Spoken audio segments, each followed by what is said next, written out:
All right, so today I want to talk about how we help our clients get seller leads by really helping them understand intent. And it's simply because when they understand intent, they can run more focused and targeted ads to really get better results on their lead gen.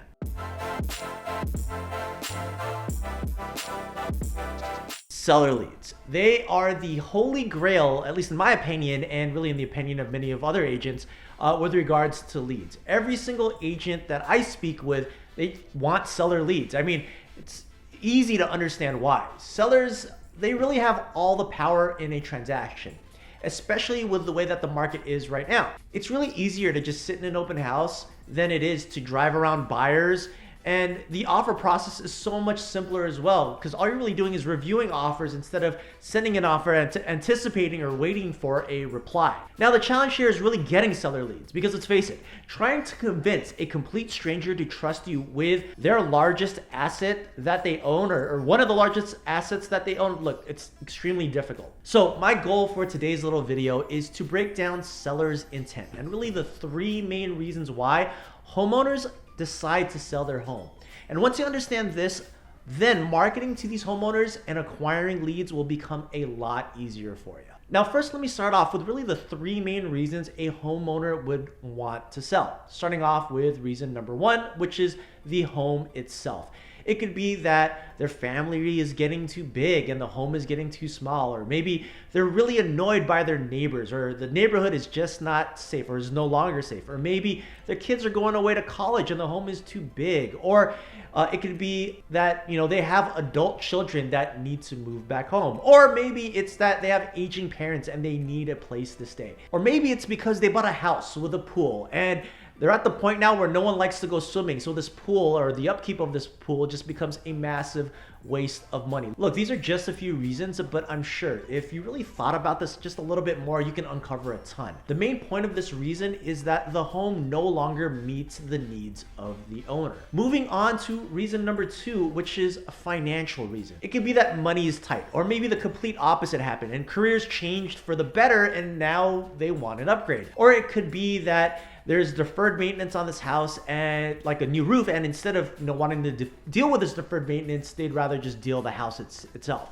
Or maybe the value of the home is increased so much that you want to cash out. The main point of this motivator is really money. And lastly, reason number three being personal reasons. These could be things like a new job offer in a different place. So now this person or family needs to relocate, or maybe they're seeing their family less often, or it could be that they have personal goals that they're trying to achieve, and a change of environment is one of the things that needs to be done to achieve those personal goals. They could also be getting older, and so for example, maybe a 2-story home is no longer feasible for them. They need to be looking for a 1-story home. Or maybe there's a change in relationships, or maybe the kids are moving out, or maybe there's a death in the family. But the idea behind this reason number three, is that there is a life event that really changed the trajectory of the living situation.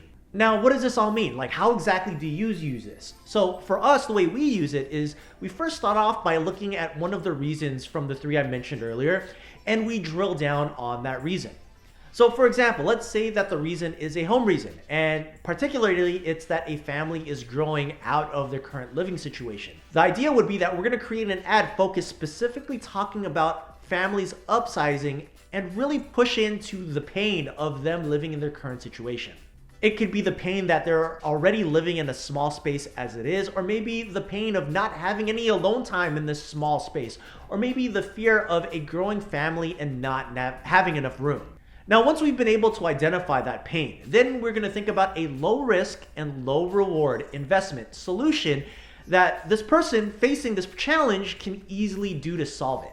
Now, it doesn't need to be anything grandiose like working with you or setting up a call or buying a bigger house or anything like that. It needs to be a low investment of their time and effort. Another way to think about this is, sure, maybe you can pitch a phone call, but I'll be honest with you. A phone call may be easy for you, but it's not easy for this person, for this lead, because they know that they're gonna end up on a conversation with you for maybe an hour and they're just gonna get sold to. That's not easy for them. You need to simply think simpler. Like, think of maybe a PDF checklist to help them start saving money for a bigger home, or maybe a guide to get the lead into the right mindset for them to take the next step. So you simply just need to think up something real quick and then just jot it down. It could be something super easy like a checklist on a Google Doc or a list of things to do on a Google Doc that can provide instant value. Now, once you've done this, then create an ad that talks about the pain, and if they want the solution, it's gonna cost them their telephone and email to get this really cool PDF asset that you just created. Now, here's the kicker. You can do this with a Facebook ad, you can do this with a Google ad, hey, you can even do this with postcards. So for example, create a postcard campaign talking about a pain,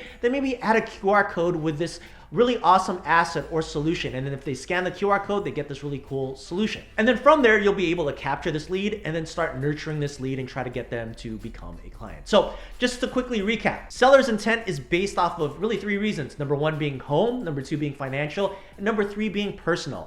Pick a reason and then drill down on that problem. Then from there, create a solution to that problem and then run an ad towards it, capture that information, and then nurture. That's it. By the way, if you want to learn a little bit more about this particular strategy and along with some other really cool strategies that we use for generating leads for real estate agents, then I highly recommend you join our free Facebook group. Link in the description below. But aside from that, if you enjoyed this video, highly recommend you check out this one here. Bye now.